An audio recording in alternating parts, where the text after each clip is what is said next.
Hello and I welcome you all on keystone classes. तो आपका जो पेपर था इसका फर्स्ट पार्ट हम कर चुके थे। ठीक है, कल शाम को ही मैंने करा दिया था।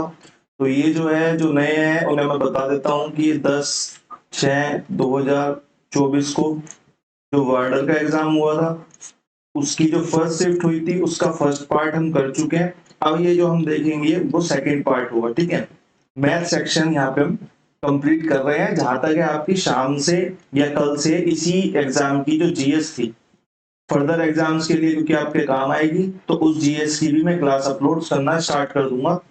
और किसी किसी का मैसेज आ रहा है, मैंने एक दो का मैसेज देखा है कि 14 तारीख से आपकी एएस के एग्जाम स्टार्ट है। तो भाई स्पेसिफिकली आपके लिए बोल रहा हूँ, एएस का एग्जाम इस वाले एग्जाम से थोड़ा सा अप आएगा। ठीक है, मतलब जैसे कि इसमें 20 क्वेश्चन में से एक या दो थोड़े से ठीक है, मैं ट्रिकी भी नहीं कह सकता, मतलब हार्ड भी नहीं कह सकता, थोड़े ठीक है।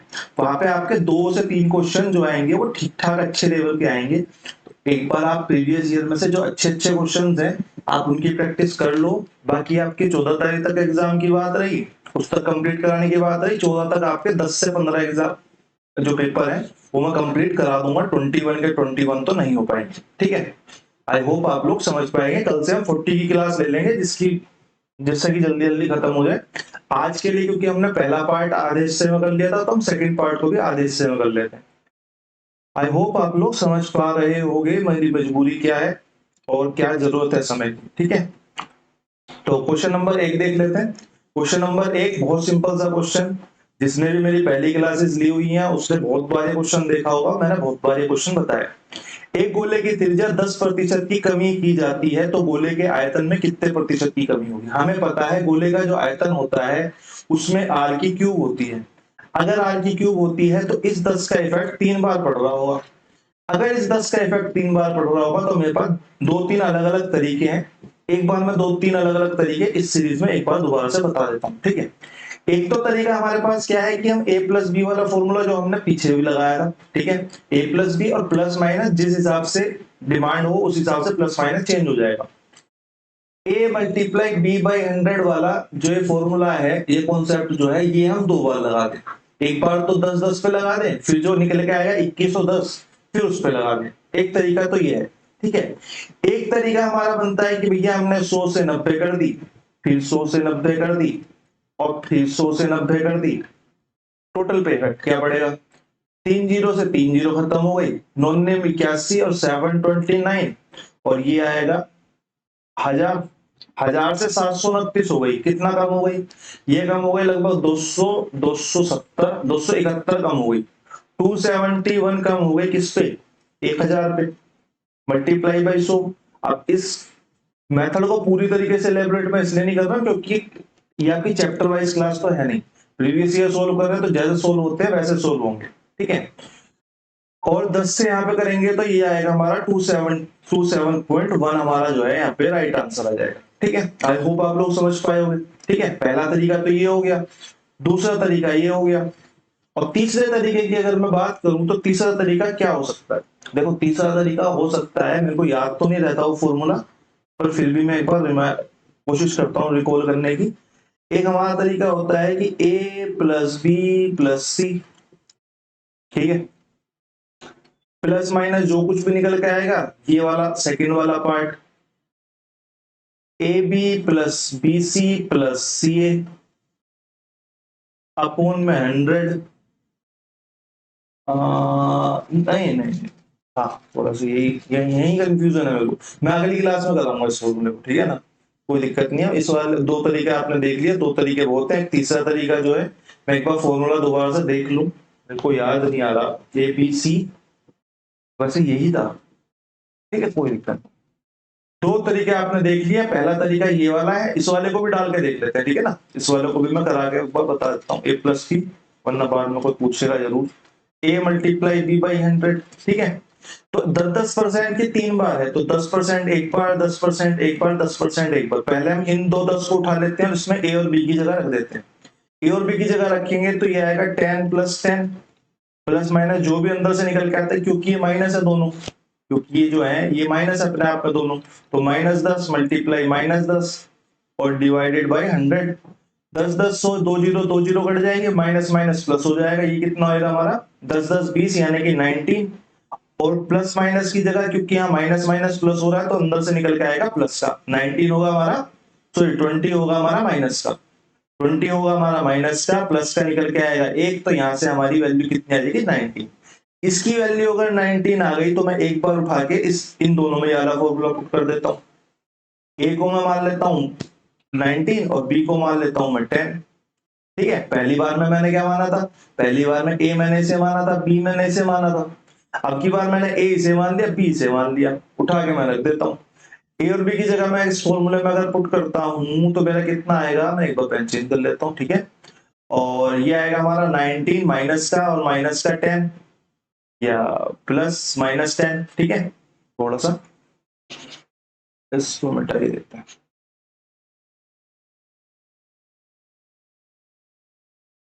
ये आएगा हमारा माइनस का 19 प्लस में माइनस का 10। ठीक है, पूरा लिखना पड़ रहा है इसको, प्लस माइनस में माइनस का 19 मल्टीप्लाई में माइनस का 10 डिवाइडेड बाय 100। ठीक है, एक जीरो से तो एक जीरो कट गया, ये 1.9 आ गया, और माइनस माइनस प्लस हो गया तो प्लस का आ गया।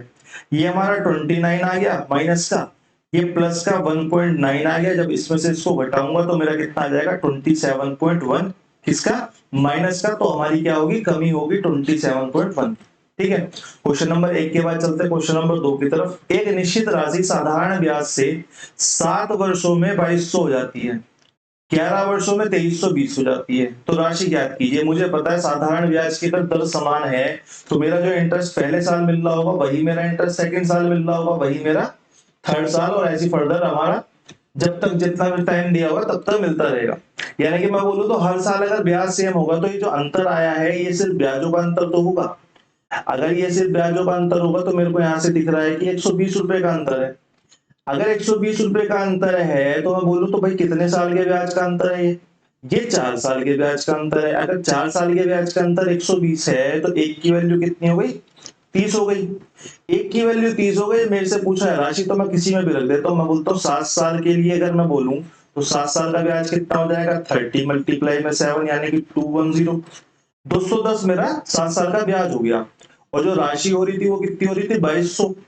तो अगर मैं प्रिंसिपल की बात करूं तो प्रिंसिपल क्या हो जाएगा, अमाउंट माइनस में इंटरेस्ट। अमाउंट कितना है हमारा 2200, इंटरेस्ट कितना है 210, तो हमारा आंसर कितना आ जाएगा 1990। हमारा यहाँ पे जो है राइट आंसर हो जाएगा ऑप्शन नंबर 4। ठीक है, आई होप आप लोग समझ पाए होंगे। क्वेश्चन नंबर 1 2 के बाद क्वेश्चन नंबर 3 की तरफ चलते हैं। यदि एक आयत की लंबाई और चौड़ाई क्रमशः 30% और 25% बढ़ा दी जाती है, सिंपल वही फॉर्मूला, तीसरी चौथी बात सिंगल उसमें। ठीक है, इसको अपने फिंगर टिप्स पे कर लो, ये फॉर्मूला तो आपको मिलेगा ही मिलेगा क्वेश्चन में। यदि एक आयत की लंबाई और चौड़ाई क्रम से 30% और 25% से बढ़ा दी जाती है, दोनों ही प्लस हो रही है। ठीक है, दोनों ही कंडीशन जो है प्लस वाली है, तो इसके क्षेत्रफल में क्या इफेक्ट पड़ेगा। आयत का जो क्षेत्रफल होता है वो L इंटू बी होता है, यानी कि मीटर स्क्वायर या सेंटीमीटर स्क्वायर या किलोमीटर स्क्वायर में निकल के आएगा। तो जब स्क्वायर है तो ये चीज मेरी 2 बार होगी, तो 3 बार नहीं होगी। जैसे पिछले वाले में क्या हो रहा था, वहां पे क्यूब बनना था तो वहां पे हमने 10 को 3 बार लिया। यहाँ पे हमारा क्षेत्रफल जो है 2D डायमेंशन है, तो क्षेत्रफल जो निकलेगा वो 2 बार में निकल जाएगा। तो इसको हम इस तरीके से 2 बार में करके निकालेंगे। तो इसमें हमारा जो ए होगा वो हमारा क्या होगा, ए जो होगा वो हमारा होगा 30 और बी जो होगा वो हमारा होगा 25। ठीक है, ए जो होगा वो हमारा होगा 30, बी जो होगा वो हमारा होगा 25। तो मैं रख देता हूं भैया ए प्लस बी प्लस माइनस जो भी अंदर से निकल के आता है ए मल्टीप्लाई बी बाई 100 फॉर्मूले में रखना है। ए की जगह मैंने वैल्यू रख दी 30। ये मेरे को हर बार लिखना नहीं है, एग्जाम में नहीं लिखना होता। एग्जाम में 30 और 25 देगा, सीधा 55 लिखना है। दोनों प्लस के तो सीधा 55 लिखना है, और 25 मल्टीप्लाई 30, 25 या 75, 750, 7.5 लिखना है डायरेक्ट, और ये 62.5 आ जाएगा। और अगर ये भी नहीं लिख सकते हो तो आप बहुत ज्यादा अच्छे लेवल पे आ चुके हो, आपकी तैयारी बहुत अच्छी है फिर। ठीक है, तो अगर मैं देखूं तो यहाँ पे आएगा 30 प्लस में 25, और ये प्लस माइनस करके आएगा 30 मल्टीप्लाई में 25 बटे में 100। ठीक है, आगे फर्दर ये आ जाएगा ये। ठीक है, क्वेश्चन नंबर 3 आपका सोल्व हो गया। क्वेश्चन नंबर 4 की तरफ को चलते हैं। उसका किसका क्वेश्चन है, रेशो पर पोर्शन का क्वेश्चन है। ठीक है, A plus B plus C plus A का जो है हमें एक रेशो दिया हुआ है 3, 5 और 6। ए प्लस बी प्लस सी जो है वो मेरे को दिया हुआ है कि इसकी वैल्यू 28 है। यहाँ पे मेरे को रेशो दी है, यहाँ पे मेरे को वैल्यू दी है, तो मैं रेशो के बराबर वैल्यू डालूंगा, कहीं ना कहीं से तो डालूंगा। ये मेरे दिमाग में तुरंत आ जाना चाहिए। सी का मान ज्ञात कीजिए भाई, मैंने बोला A plus B plus C plus A 3, 5 और 6 है। तो अगर मैं तीनों को जोड़ दूं तो मेरे को यहाँ पे 2 तो ए मिलेंगे, 2 सी मिलेंगे और 2 ही बी मिलेंगे।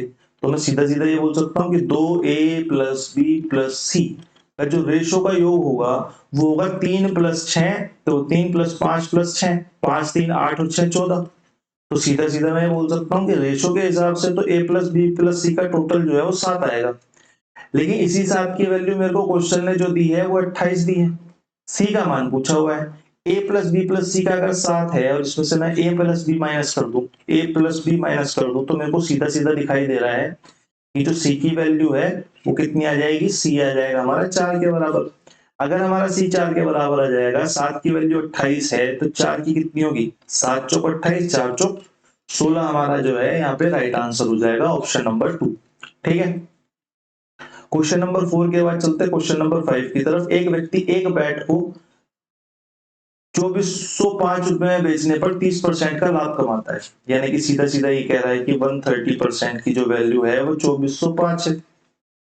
1554 रुपए में बेचने पर उसे कितने प्रतिशत की हानि होगी? हानि होगी 1554 में बेचने के लिए तो मेरे को सीपी निकालना पड़ेगा।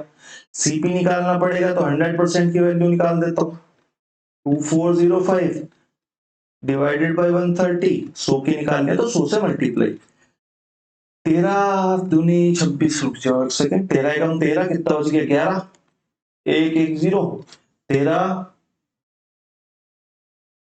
8 3 24, 8 एकम 8, 13 8 104, 13 8 104, कितना बच गया 104, 6 बच गया 65, 13 पंजे 65 और 0 की 0 0। 1805 रुपए जो है वो हमारा यहाँ पे सीपी निकल के आ गया। सीपी 1805 है। नेक्स्ट एसपी जो है, sp2 बोल देते हैं इसे, sp2 जो है 1554 है। तो कितने की हानि होगी, 1854 माइनस में 1554, 1850 माइनस में 1554, ये कितना आ जाएगा हमारा, ये हमारा आ जाएगा 296। ठीक है, 296 आ जाएगा, 296 आ जाएगा।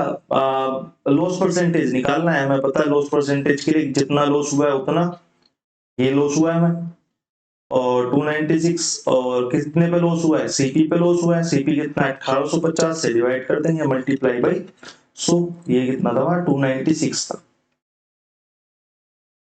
296 था। और कट करेंगे तो ये 0 से 0, 5 से काट लेते हैं, 5 दूनी 10, 5 3 15, 5 7 35, 37 से काटेंगे तो, क्योंकि मेरे को जो परसेंटेज दी हुई है वो पूरी पूरी दी हुई है, तो मैं ये अज्यूम करके चल रहा है पूरा कटेगा 37 से, क्योंकि 2 तो नहीं कटेगा। तो 37 से अगर मैं पूरा काटू तो 7 के पहाड़े पे 6 का आता, 7 6 42, 7 7 49, 7 8 56, 8 पे 8 दूनी 16 हमारा जो है यहाँ पे राइट आंसर हो जाएगा। एग्जाम में आपको थोड़ा सा अपने हिसाब से इकाई के अंक को कैलकुलेट करके चलना पड़ेगा, ठीक है, और जैसे आपको सूट करता है वैसे करके चलते। क्वेश्चन नंबर 5 के बाद क्वेश्चन नंबर 6 की तरफ को चलते हैं। सी डी से 60% कम है। सी का मान 320 है, डी का मान ज्ञात कीजिए। सिंपल सा क्वेश्चन है, होमवर्क में दे दूं, रहने देते हैं। सी और डी है, सी डी से 60% कम है, यानी कि ये अगर 100 है तो ये सिर्फ 60 है। इसी 60 का मान जो है मेरे को यहाँ पे 320 दिया हुआ है। इसी 60 का मान जो है मेरे को यहाँ पे 320 दिया हुआ है। कितने गुना है, 60% कम है, सॉरी ये 40 है, 60% कम है ना। 4 8 32, यानी कि 80 से मल्टीप्लाई हो रही है, तो मैं इसकी भी 80 से मल्टीप्लाई कर देता हूं तो मेरा राइट आंसर आ जाएगा। कितना आ जाएगा 8000, सॉरी 800। 800 हमारा जो है यहाँ पे करेक्ट आंसर हो जाएगा ऑप्शन नंबर 4। ठीक है, क्वेश्चन नंबर 7 की तरफ को चलते हैं। स्टेटमेंट टाइप के क्वेश्चन मेरे को पिछली वाली शिफ्ट में भी शायद एक बार मिला था, मतलब पीछे कोई पेपर करा रहा था उसमें मिला था। विवेक 11 बजे पूर्वाहन यानी कि सुबह सुबह 74 किलोमीटर प्रति घंटा की गति से चलना प्रारंभ करता है। ठीक है, नीरज विवेक के 4 घंटे बाद 111 किलोमीटर की गति से उसी जगह से उसी दिशा में, यानी कि जिस दिशा में विवेक गया था, चलना प्रारंभ करता है। निम्नलिखित में से कौन सा कथन सही है? एक बार बना लेते हैं। भाई 11 बज रहे हैं, यहां से विवेक ने चलना स्टार्ट करा 11 AM, यहां से चलना स्टार्ट करा कितने की स्पीड से? 44 किलोमीटर पर आवर की स्पीड से। अब क्या हुआ, 4 घंटे के बाद, 4 घंटे के बाद अगर मैं विवेक की बात करूं तो विवेक ने कुछ डिस्टेंस ट्रेवल कर लिया होगा। कितना ट्रेवल कर लिया होगा? 74 मल्टीप्लाई में 4। अब यहां से 4 घंटे के बाद यानी कि 3 बजे 3 AM पे, सॉरी 3 PM पे, 3 PM पे विवेक ने विवेक के हाँ नीरज ने चलना स्टार्ट करा। नीरज ने चलना स्टार्ट करा कितने की स्पीड से? 111 किलोमीटर प्रति घंटा की स्पीड से। इसी दिशा में चलना स्टार्ट करा, ये भी इसी दिशा में चल रहा है, यानी कि रिलेटिव स्पीड की अगर मैं बात करूं तो 111 माइनस में 74 कितना आएगा हमारा? यह आएगा हमारा 37 किलोमीटर प्रति घंटा हो जाएगी रिलेटिव स्पीड। यानी कि ये तो इसको चेज करेगा ना, 111 वाला 74 वाले को चेज करेगा। अब कितना डिस्टेंस इन्हें ट्रेवल करना पड़ेगा चेज खत्म करने के लिए? 74 मल्टीप्लाई में 4, यानी कि टोटल डिस्टेंस जो है वो हमारे पास है 74 मल्टीप्लाई 4, और 37 किलोमीटर प्रति घंटे से वो एक दूसरे के नजदीक आ रहे हैं। तो अगर मैं देखूं तो वो 8 घंटे में एक दूसरे को मिल जाएंगे। 8 घंटे में एक दूसरे को मिल जाएगा। 8 घंटे कब से? जब से नीरज ने चलना स्टार्ट करा। तो 8 और 3 11, यानी कि यहाँ पे मिलने के बाद यहाँ पे 11 PM पे मिल जाएंगे। ठीक है, अब स्टेटमेंट पढ़ लेते हैं। नीरज और विवेक एक दूसरे से 11 बजे अपराह्न को मिलेंगे। बिल्कुल सही स्टेटमेंट है, अभी निकाला मैंने। 8 घंटे और 11 PM हो जाएंगे। 6 बजे अपराह्न और नीरज और विवेक, एक सेकंड, सॉरी, 6 बजे अपराह्न नीरज और विवेक के द्वारा तय की गई कुल दूरी 725 किलोमीटर होगी। 6 बजे की अगर मैं बात करूं, 6 PM की अगर बात करूं, तो जो विवेक है वो कितने घंटे चल लेगा? विवेक चल लेगा हमारा 7 घंटे, क्योंकि वो तो 11 बजे सुबह से चल रहा है। अगर विवेक 7 बजे सुबह 7 घंटे चल लेगा तो कितना डिस्टेंस ट्रेवल कर लेगा? 7 चौक 28 और 7 7 49, 49 और 2 51 है।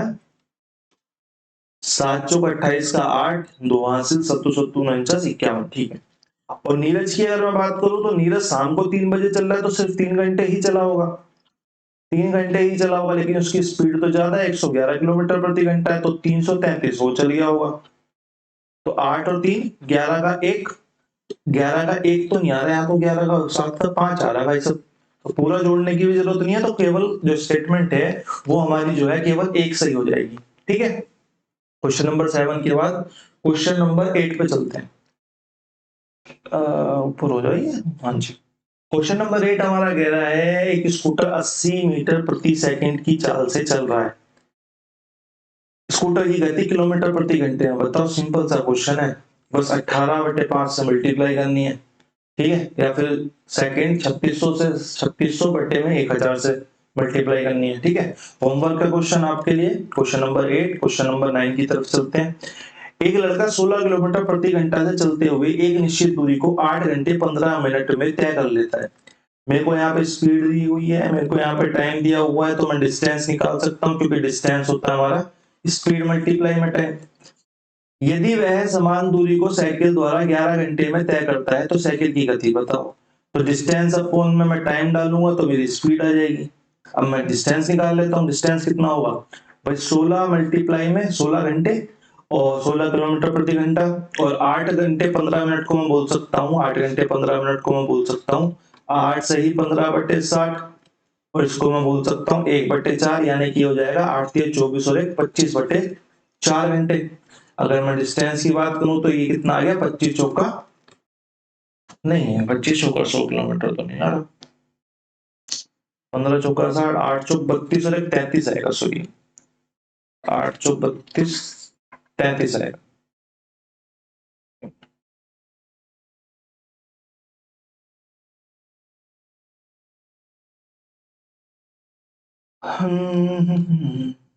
तो 8 घंटे अगर 15 मिनट की अगर मैं बात करूं तो ये आएगा 8 सही 15/60 और 15 चौक 60, 15 एकम 15, तो 8 चौक 32 और 1 33 बटे 4 घंटे।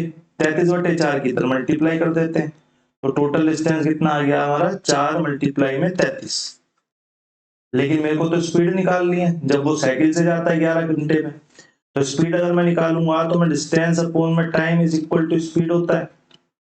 तो डिस्टेंस डाल देता हूँ, डिस्टेंस कितना है 4 मल्टीप्लाई में 33। स्पीड कितनी है मेरे को यहाँ पे नहीं दी हुई, टाइम दिया हुआ है, टाइम को तो मैं डिवाइड में डाल देता हूँ, मेरी स्पीड निकल के आ जाएगी 11 तिया 33 4 तिया 12, यानी कि स्पीड कितनी आ गई 12 किलोमीटर प्रति घंटा। ठीक है, ऑप्शन नंबर 2 जो है वो हमारा यहाँ पे करेक्ट आंसर हो जाएगा। ठीक, आई होप आप लोग समझ पाए होंगे।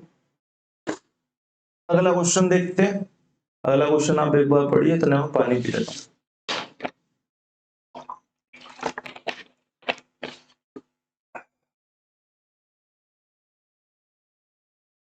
क्वेश्चन नंबर 10 आपकी स्क्रीन के ऊपर, यदि कुल बैगों का 70% 30% के लाभ पर बेचा जाता है और शेष बैगों का 20% हानि पर बेचा जाता है, शेष बैगों को 20% के लॉस पे बेचा जाता है। यहाँ पे लॉस हो रहा है, यहाँ पे प्रॉफिट हो रहा है। 70% की बात कर रहा है, मैं टोटल को 100 मान लेता हूँ भाई, टोटल 100 है, तो 70 को क्या बेचा प्लस के 30 पे परसेंट पे। ठीक है, और बाकी कितना बचा, बाकी 30 बचा, 30 को मैं बोल देता हूँ कि माइनस के 20 पे बेच दिया। तो अगर मैं यहाँ से प्रॉफिट और लॉस देखूं तो मेरे को सीधा सीधा यहाँ से दिख जाना चाहिए कि यहाँ पे 21 का प्रॉफिट हुआ है और 3 दूनी 6, यहाँ पे 6 का लॉस हुआ है। ठीक है, ये माइनस है। ठीक है, टोटल पे अगर मैं देखूं, टोटल पे मैं अगर देखूं तो 21 प्लस का है, 6 माइनस का हुआ है। 21 प्लस के में से 6 माइनस का अगर मैं घटा दूंगा तो मेरा कितना आएगा 15। ये 15 का मेरे को यहाँ पे प्रॉफिट हुआ है, 15 का प्रॉफिट 100 पे हुआ है, तो 15 का प्रॉफिट अगर 100 पे हुआ है तो बोलने की भी जरूरत नहीं है, ये 15% ही होगा। तो 15% का हमारा यहाँ पे टोटल पे प्रॉफिट आ जाएगा। ठीक है, टोटल पे प्रॉफिट कितना आ जाएगा 15 का, यानी कि ऑप्शन नंबर 4 जो है वो हमारा यहाँ पे करेक्ट आंसर हो जाएगा। ठीक है, क्वेश्चन नंबर 11 की तरफ को चलते हैं। ठीक है, दो व्यक्ति आर तथा टी 11:45 पूर्वाह्न पर एक दूसरे से 240 किलोमीटर की दूरी पर है। मेरे को जैसे ये दिखाई दिया, मैंने इसको ये डायग्राम बना दिया कि भैया ये जो डिस्टेंस है वो 240 किलोमीटर का है। ठीक है, ये इसको लिखने की भी जरूरत है मेरे हिसाब से नहीं होनी चाहिए भाई, 240 का लिख देते हैं, चलो कोई बात नहीं। ठीक है, ये आर है और टी है, एक दूसरे से अपोजिट खड़े हुए हैं, यानी कि अगर इनके बीच में डिस्टेंस है तो साथ में खड़े हो तो डिस्टेंस ही कैसे होता। 15 मिनट के बाद 11:45 पे ये खड़े हैं, लेकिन उसके 15 मिनट के बाद 12 बजे आर 40 किलोमीटर प्रति घंटा की गति से टी की ओर चलना स्टार्ट करता है। आर जो स्टार्ट करता है इसकी तरफ को चलना स्टार्ट करता है, कितने की स्पीड से 40 किलोमीटर पर आवर की स्पीड से। ठीक है, इतनी बात तो हम समझ गए। कितने बजे 11:45 के 15 मिनट बाद, यानी कि 12 बजे, ठीक 12 बजे। ठीक है, उसके बाद उसने कहा कि 3 बजे अपराह्न टी 30 किलोमीटर प्रति घंटा से गति से आर से दूर चलना स्टार्ट करता है। भाई आर के पास तो ऐसे चलता ऐसे, लेकिन आर से दूर चलना स्टार्ट कर रहा है, यानी कि ऐसे चलना स्टार्ट कर रहा है। कितने बजे 3 PM पे। कितनी स्पीड से 30 किलोमीटर पर आवर। ठीक है, 30 किलोमीटर पर आवर। तो अगर मैं रिलेटिव स्पीड की बात करूं, ये बंदा भी इधर चल रहा है, ये बंदा भी इधर चल रहा है, तो रिलेटिव स्पीड कितनी हो जाएगी हमारी 40 माइनस में 30, यानी कि 10 किलोमीटर पर आवर। ठीक है, 10 किलोमीटर पर आवर हो जाएगी। और अगर मैं बात करूं डिस्टेंस कितना ट्रेवल होगा, भाई ये 12 बजे चलना स्टार्ट हो गया था, ये 3 बजे चलना स्टार्ट हुआ है, तो 240 किलोमीटर में से कुछ तो आर ने कम कर दिए। कितने कम कर दिए भाई, 40 की स्पीड से 12 से 3 तक 3 घंटे तक चल लिया, यानी कि 4 या 12 120 किलोमीटर तो इसने ट्रेवल कर दिया। अब जब टी ने चलना स्टार्ट करा तो इनके बीच में जो डिस्टेंस बचा वो कितना बचा, वो हमारा बचा 120 किलोमीटर।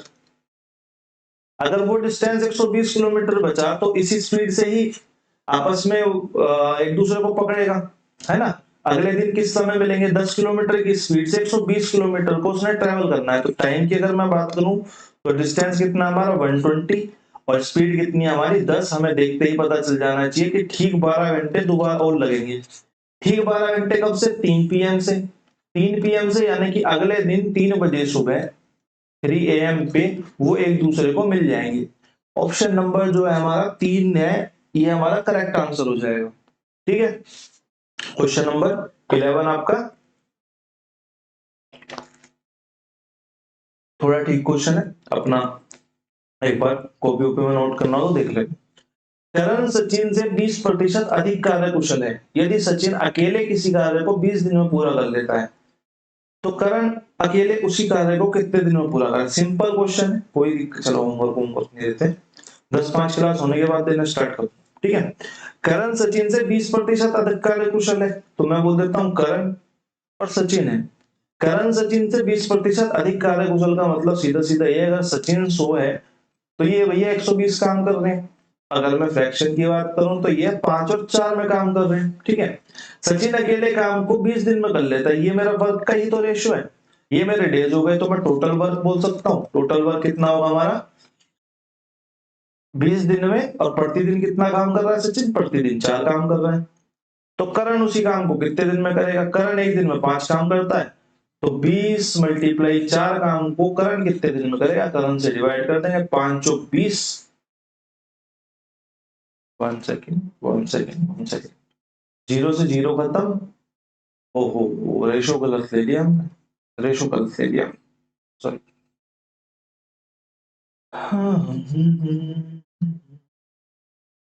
एरर मार्जिन तो होते ही एग्जाम में। भाई करण जो है सचिन से 20% अधिक कार्य कुशल है, यानी कि ये 100 है और ये 120 है। 0 से 0 काट दी, मेरे को 2 से काटना था, 2 6 12 और 2 5 10, 6 और 5 आए। ठीक है, सचिन 20 दिन में कर रहा है, तो टोटल वर्क की अगर मैं बात करूं तो ये हो जाएगा हमारा 20 मल्टीप्लाई में 5। और अगर मैं करण से करवाता हूं तो ये हो जाएगा 20 मल्टीप्लाई बाय 5, और करण एक दिन में 6 काम कर रहा तो 6 से डिवाइड, 2 से 10 और 10 से 50 बटे 3 डेज हमारा जो है वो यहाँ पे राइट आंसर आ जाएगा। या इसके अल्टरनेटिवली और भी आंसर आ सकता था। फ्रैक्शन में अगर आता तो आता 3 एकम 3, 3 छिंग 18 और 3 छिंग 18 यानी कि 2/3, 16 से 2/3 या फिर 16.666 डेज। ठीक है, तो हमारा ऑप्शन जो है वो क्वेश्चन ऑप्शन नंबर 2 जो है हमारा करेक्ट हो गया। क्वेश्चन नंबर 13 को देख लेते हैं। यदि किसी संख्या के 25% में से 75 को घटाया जाता है तो परिणाम 1225 आता है। ठीक है, संख्या का मान ज्ञात करो। संख्या के 25% में से मैं संख्या को 100x मान लेता हूं। 100x मानूंगा तो यहाँ पे मेरा सिंपल आ जाएगा कि 25x की बात कर रहा है कि 25x में से मैंने क्या घटाया? मैंने 75 को घटाया, तो जो हमारा परिणाम है वो कितना आया? 1225 आया। 75 उधर जाएगा प्लस हो जाएगा, तो 25x की वैल्यू जो है वो मेरी 1300 आ जाएगी। लेकिन मेरे को चाहिए तो 100x की वैल्यू, मेरे को तो संख्या चाहिए ना, मेरे को तो संख्या का मान पूछा है। तो यानी कि संख्या के मान के लिए मैं इधर भी 4 गुना कर देता हूँ, इसे भी 4 गुना कर देता हूँ। तो ये कितना आ जाएगा? 100x बराबर में 1300 मल्टीप्लाई बाई 4, 13 चौका 52, 5200 जो है वो हमारा यहाँ पे राइट आंसर हो जाएगा। इस तरीके से करोगे अपने माइंड में मैप बन जाएगा और आपका क्वेश्चन जो है आपके दिमाग में खत्म हो जाना चाहिए। ठीक है, क्वेश्चन नंबर 13 के बाद question number 14, X Y Y Z का आपको रेशो दिया हुआ है, वाई और रेशो में एक्स प्लस जेड का रेशो आपसे पूछा है। बहुत सिंपल सा क्वेश्चन है, इसको तो होमवर्क में रख लेते हैं। ठीक है, एक दो क्वेश्चन तो बनते हैं। क्वेश्चन नंबर 14 के बाद क्वेश्चन नंबर 15, एक छात्र ने अंग्रेजी और इतिहास में समान अंक प्राप्त करे। कोई दिक्कत नहीं है। इंग्लिश में क्वेश्चन ने कहा कि हमसे इंग्लिश में उतने ही नंबर हैं जितने कि उसके हिस्ट्री में। ठीक है, इतिहास तथा गणित के अंकों का अनुपात 10 और 3 का है। उसने फिर हमसे कह दिया कि हिस्ट्री का और जो मैथ का रेशो है वो 10:3 का है। मेरे को एक बात बताओ, अगर हिस्ट्री यहाँ पे इंग्लिश के बराबर है तो मैं सीधा सीधा ये नहीं कह सकता कि इंग्लिश का जो रेशो होगा वो भी 10-10-3 का होगा। यानी कि हमको कायदे से तीनों चीज दे दी। तीनों विषयों में कुल 69% अंक प्राप्त हुए कि इंग्लिश, हिस्ट्री और मैथ में कुल मिला के 69% एवरेज हो गया। एवरेज हो गया तो टोटल में निकाल लेता हूं, तो टोटल निकालने के लिए 3 से मल्टीप्लाई कर दूंगा, ये मेरा टोटल आ गया। इतने परसेंट टोटल नंबर उन्हें प्राप्त हुए। इतने परसेंट टोटल नंबर, क्योंकि प्रत्येक विषय में अधिकतम नंबर 100 हैं, तो सबके अपने अपने 100 हैं, सब अपने आप में 100% बराबर है। तो मैं सीधा सीधा कह सकता हूं कि ये जो परसेंटेज है ये डिफाइन कर रही है कि उनको 300 में से कितने नंबर मिले, क्योंकि मैं भी 100 ही मानता हूं। इसके हिसाब से टोटल इतना है परसेंटेज में, मेरे हिसाब से इतना है, तो 10 10 20 यानी कि 23 की वैल्यू कितनी हो गई 69 मल्टीप्लाई में 3। इतिहास में उसे कितने अंक प्राप्त हुए, इसके लिए हम क्या करना पड़ेगा, इसके लिए हमें क्या करना पड़ेगा, इसके लिए हमें 23 से डिवाइड करना पड़ेगा। इसको 23 से डिवाइड करेंगे तो 3 पर जाएगा, यानी कि 1 की वैल्यू कितनी आ जाएगी 9। अगर 1 की वैल्यू 9 आ गई है तो ये कितना आ जाएगा 90, ये कितना आ जाएगा 90 और ये कितना आ जाएगा 27। तो हिस्ट्री और इंग्लिश पूछता तो 90 आंसर होता, और अगर आपसे मैथ पूछ लेता तो यहाँ पे 27% आंसर होता, क्योंकि ये भी परसेंट में सब कुछ है, ये भी सब कुछ परसेंट में है, ये भी 1 की वैल्यू 9% है तो 10 की वैल्यू 90% है, इस 10 की दूसरे वाले की भी वैल्यू 90% है, इस 3 की वैल्यू 27% है। ठीक है, आई होप ये आपको समझ में आ गया होगा। सिंपल सा क्वेश्चन था, थोड़ा सा इस वाली लाइन को मिस कर देते, इस वाली लाइन को, जिसकी वजह से नहीं हो पाता। ठीक है, क्वेश्चन नंबर 16 की तरफ को चलते हैं। 19 लाख रुपए, सॉरी 1,90,000 रुपए एक्स वाई जेड में इस प्रकार विभाजित किया जाता है कि x के हिस्से का 40%, y के हिस्से के 10% और z के हिस्से के 30% के बराबर। ठीक है, z का हिस्सा याद करो, जैसे जैसे लिखा हुआ है वैसे वैसे लिख लेते हैं। x के हिस्से का 40%, एक तो मेरा x और मल्टीप्लाई एक जैसा बनता है, ये बहुत ज्यादा दिक्कत वाली बात है। x मल्टीप्लाई में 40 अपॉन में 100 is equal to y multiply में 10 अपॉन में 100 और is equal to z multiply 30 upon में 100। ठीक है, क्योंकि तीनों के नीचे 100 है तो मैं तीनों के 100 काट देता हूं, क्योंकि तीनों ऊपर में एक एक 0 लेके बैठे हुए तो मैं 0 काट देता हूं। अब मैं यहां से बोलूं कि x की जो वैल्यू, अगर मैं इन दोनों को उठा के देखूं तो जो x की वैल्यू है वो 1 है और y की वैल्यू जो है वो 4 है। ठीक है, तो मैं ऐसे बोल सकता हूं कि x और y का जो रेशियो है वो हमारा आएगा 1 और 4 का। सेकंड वाली टाइम पे मैं क्या करता हूं, मैं इधर से यहां से देखता हूं, सब चीजें अलग अलग लिखने जाएंगे तो परेशान हो जाएंगे, पेपर ही नहीं हो पाएगा। सो y की वैल्यू हमारी, सॉरी मैंने एरो गलत लगा दी, सारी चीजें नहीं लिख सकते ना, ये यहीं पे कंप्लीट करना है ना। मैं एक्स वाई को फिर अलग लिख के दिखाऊं, फिर वाई जेड को अलग लिख के दिखाऊं, फिर पेपर के तरीके से कराने का क्या मतलब है। वाई हमारा अगर 3 है तो जेड जो है वो हमारा 1 है, तो यहां से मैं ये भी बोल सकता हूं कि y और z के बीच का एक और अनुपात हमें पता चल गया। y और z के बीच का पता चला तो नीचे लिख देते हैं, y का कितना है 3 है और z का कितना है 1 है। यहां से मैं रेशियो आराम से निकाल सकता हूं, 3 एकम 3, 4 तिया 12 और 4 एकम 4। तो मेरा एक्चुअल में जो रेशियो है एक्स वाई जेड का कितना आ गया 3:12:4 आ गया। ठीक है, 3:12:4 आ गया हमारा इसका एक्स वाई और जेड का रेशियो। क्वेश्चन नंबर 16 कर रहे हैं। ठीक है, इसके हिसाब से जो टोटल है, इसके हिसाब से जो टोटल है वो कितना है, इसके हिसाब से टोटल, इसके हिसाब से टोटल ये ले लें। ठीक है, इसके हिसाब से टोटल 1,90,000 है, मेरे हिसाब से टोटल कितना है 12 और 3, एक सेकंड नीचे कर लो, 12 और 3 15 और 4 19, मेरे हिसाब से टोटल जो है वो 19 है। मेरे हिसाब से अगर टोटल 19 है और इसके हिसाब से 1,90,000 है। ठीक है, जेड का हिस्सा पूछा है, जेड कितना है 4 की वैल्यू पूछी है, 19 की दी हुई है, 4 की पूछी है, सीधा सीधा मेरे को दिख रहा है कि 40,000 रुपए होगा। 40,000 हमारा ऑप्शन नंबर 1 जो है क्वेश्चन नंबर 16 का राइट आंसर हो जाएगा। ठीक है, आई होप आप लोग समझ गए होंगे। क्वेश्चन नंबर 17 देख लेते हैं। क्वेश्चन नंबर 17 हमारा सिंपल ही लग रहा है मेरे को, ज्यादा टफ तो कुछ है ही नहीं इसमें। तो कुछ, एक व्यक्ति ने 30% हानि पर एक वस्तु 1526 रुपए में एक पेन बेचा, सॉरी एक पेन 1526 रुपए में बेच दी। अब 40% का लाभ कमाना चाहता है, 30% की हानि देखते मेरे को ये समझ में आ जाना चाहिए कि सीपी के 70% की बात कर रहा है। 70 की वैल्यू 1526 है, मेरे से 140 प्रॉफिट की बात कर रहा है, यानी कि 140 यानी कि इसकी बात कर रहा है। तो मेरे को यहाँ दिख रहा है कि दुगने की बात कर रहा है, तो मैं 2 से मल्टीप्लाई या कर दूं, 2 से मल्टीप्लाई कर देता हूँ इधर ही, कोई दिक्कत थोड़ी ना है भाई। जब मेरे को सिंपल सिंपल दिखाई दे गया तो मैं फालतू में अपना चक्कर क्यों खराब करूं क्रॉस वेरीफाई करने में।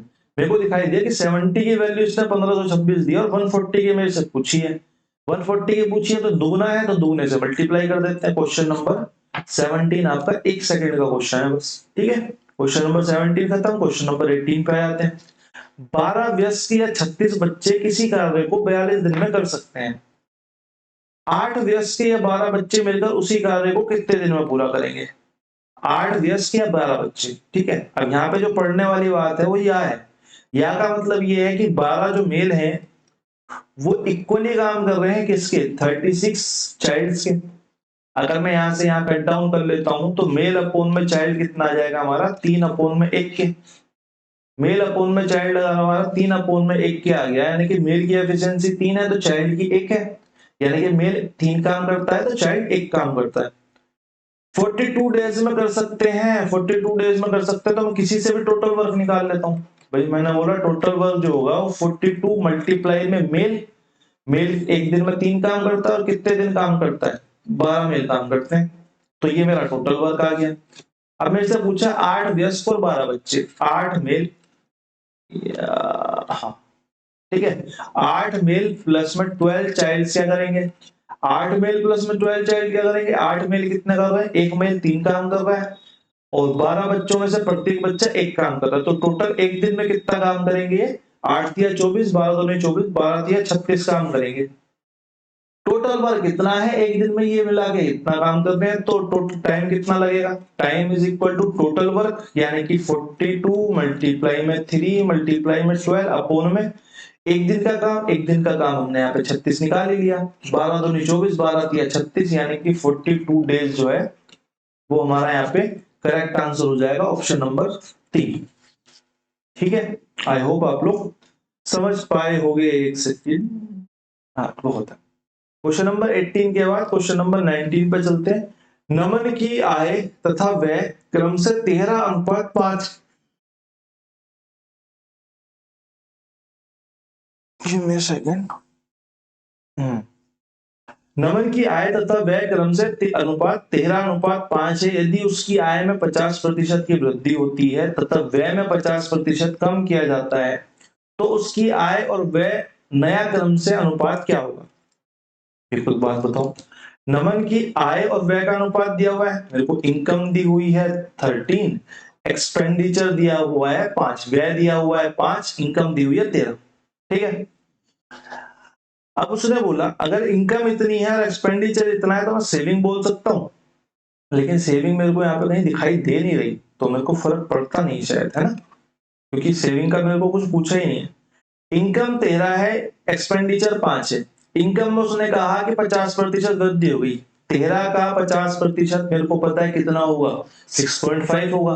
6.5 अगर मैं इसमें जोड़ दूंगा तो ये हो जाएगा 19.5, यानी कि पहले केस में 13 और 5 इनकम थी, 13 इनकम थी, सेकंड वाले केस में 16.5 हो गई। अगर किसी को ना समझ में आ रहा हो तो 13 का 50% कितना होता है? 50 दूनी 100 और ये होगा 6.5%। वृद्धि हो गई तो 13 में प्लस कर देंगे, ठीक है, 19.5। तथा व्यय में 50% कमी हो जाती है, 5 का 50% आधा, आधा यानी कि 2.5। अगर 2.5 की कमी हो गई है और ये 6.5 बढ़ गया है तो ये कितना हो जाएगा? ये 2.5 हो जाएगा। आय और व्यय का नया अनुपात बताओ, यही तो आय और व्यय का नया अनुपात आएगा। यहाँ रिवर्स रेशियो लगा देना है, पॉइंट से पॉइंट हटा देते हैं, ये कितना आ जाएगा? 5, इसे 5 से काटेंगे तो 5 तिया 15 और 5 निम 45, यानी कि 39 रेशियो में 5 जो है वो हमारा यहाँ पे राइट आंसर हो जाएगा ऑप्शन नंबर 2। ठीक है, क्वेश्चन नंबर 20 की तरफ को चलते हैं। 6000 रुपए की एक राशि 2 भागों में साधारण ब्याज पर उधार दी जाती है। एक भाग 12% वार्षिक दर से तथा अन्य भाग 18% वार्षिक दर से दिया जाता है। कुल ब्याज 900 रुपए प्राप्त होता है। 18% की दर से उधार दी गई राशि क्या है? एक बार अपनी तरफ से क्वेश्चन को सोल्व करने की कोशिश करो, फिर मैं आपको वो तरीका बताऊंगा जो एग्जाम के लिए अच्छा है। ठीक है, एक तो नॉर्मल तरीका आप लोगों ने सीख ही रखा होगा, जो भी मेथड आपने सीख रखा होगा, इस तरीके के 4-5 क्वेश्चन लगा लेना जब मैं ये मेथड बताऊं।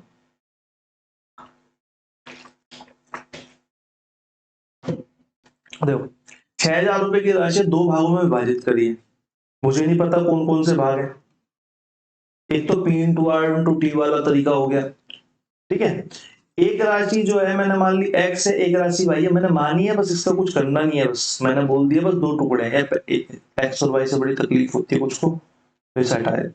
ठीक है, ये पहला टुकड़ा हो गया, ये हमारा दूसरा टुकड़ा हो गया, ठीक है। इस पे जो ब्याज की दर है वो 12% है, इस पे जो ब्याज की दर है वो 18% है, ठीक है। इसके 2-3 तरीके बन जाएंगे। 2-3 तरीके कैसे बन जाएंगे, मेरे को 2 अलग अलग परसेंटेज दिए हैं और मैं बोलता हूँ टोटल पे मेरे को अगर 900 रुपए मिले हैं तो मैं ये निकाल देता हूँ 900 रुपए 6000 के कितना प्रतिशत है, ठीक है ना। 900 रुपए 6000 का कितना प्रतिशत, 2 जीरो से 2 जीरो कट के 3 तिया 9 और 2 जीरो यहाँ आएंगी और 3 दूनी 6 और 20 पंजे 100, यानी कि 5 दूनी 10%, सॉरी 5 दिया 15%, ठीक है। टोटल पे मेरे को 15% मिल रहा है, ये 12% मिल रहा है, 18% मिल रहा है, टोटल पे मेरे को 15% मिल रहा है। तो मैं यहाँ से एलिगेशन लगा सकता हूँ, सिंपल सिंपल, ये 3 हो जाएगा, ये 2 हो जाएगा, यानी कि ये वाला टुकड़ा 3 होगा, ये वाला टुकड़ा 2 होगा। मेरे से क्या पूछा है, मेरे से 18% वाला पूछा है, हाँ 18% वाला पूछा, यानी कि इसकी बात कर रहा है। टोटल मेरे हिसाब से 5 है, इसके हिसाब से कितना है 6000 और 2 की वैल्यू निकालनी है, तो 5 एकम 5 और 5 दूनी 10, 12, 1200, 12 दूनी 24। एक सेकेंड, 18 से 3, 12 से नहीं, 18 से 3, 12 से 3, ये तो एक एक ही आ जाएगा रेशो, ये तो रेशो एक एक आएगा भाई, क्योंकि ये भी 3 आएगा और ये भी 3 आएगा, तो रेशो हमारा 1 और 1 में डिवाइड हो जाएगा, यानी कि 2 की वैल्यू 6000 है, इसकी वैल्यू भी 3000 हो जाएगी और इसकी वैल्यू भी 3000 हो जाएगी, ठीक है। एक तरीका शिफ्टिंग वाला भी देख ही लो, कि मैं बताने तो वही जा रहा था, फिर मैंने एलिगेशन लगा दिया, ठीक है। एक शिफ्टिंग वाला भी देख लेते हैं, ये तरीका तो आपने देख ही लिया। शिफ्टिंग में हम क्या करेंगे, हमने बोला भैया एक टुकड़ा 12 पे है, जो टुकड़ा 18 पे है मैं इसको बोल सकता हूँ कि 12% प्लस में 6% पे है, ठीक है। दोनों टुकड़ों के अगर मैं 12% वाले ब्याज देखूं तो 6000 रुपए पर 12% की रेट से एक साल में कितना ब्याज मिलेगा, 12 छिंग 72, 720 रुपए, लेकिन एक्चुअल में मिल कितने रहे हैं 900 रुपए। ये जो अंतर आ रहा है 900 720 का, वो किसकी वजह से आ रहा होगा, इस 6% की वजह से आ रहा होगा। तो मैं बोल देता हूँ भैया जो अंतर है ये 6% के बराबर है। अंतर कितना है, ये 180 है, 180 है तो मैं 100% निकाल देता हूँ इसका, 6 दूनी 12, 6 तिया 18, यानी कि 3000 रुपए यहाँ पे हमारा जो है वो करेक्ट आंसर आ जाएगा, ठीक है। एक तरीका ये शिफ्टिंग है कि हमने क्या करा, हमने इसका 12 उठा के सीधा शिफ्ट कर दिया, जिससे कि हमारा एक ब्याज एक तरफ बन गया, जो बाकी बचा हुआ था हमने उसकी वैल्यू निकाल ली, ठीक है। दोनों तरीके अच्छे हैं, बाकी आपको जो समझ में आता है आप वो कर सकते हो, ठीक है। एक सिंपल प्लेन तरीका है P into R into T, 6000 minus X करके रखो और ये करके रखो, वो करके रखो, वो आप लोग करो, वो आपकी इच्छा के ऊपर बात है। बाकी आपसे सेकंड इससे अगली क्लास में मिलेंगे तो 40 क्वेश्चन ट्राई करने की कोशिश करेंगे पूरी तरीके से। मैं एग्जॉस्ट हो जाता हूँ 40-50 मिनट में, वैसे तो मैं आपको बताऊं, क्योंकि ऑफलाइन की क्लास तो है नहीं, बीच में मस्करी कर ली, उससे बात कर ली, उससे बात कर ली, अब ऑनलाइन वाली में तो बोलना ही पड़ता है, सिंगल हैंडेडली मेरे को ही बोलना पड़ता है, सामने कोई है तो है नहीं। तो आपसे कल मुलाकात होगी सेकंड पार्ट को, सेकंड पार्ट के लिए 10 तारीख का अगर सेकंड पार्ट सेकंड शिफ्ट में पेपर हुआ है तो हम उसे डील करेंगे, वरना थर्ड का तो हुआ ही है जहां तक मुझे याद है, ठीक है। कल मिलते हैं आप लोगों से, बहुत बहुत यस, हो सकता है शाम को भी मिले, ऐसा कोई जरूरी नहीं कल मिले, हो सकता है शाम को ही मिले, ठीक है। बहुत बहुत धन्यवाद, मिलते हैं।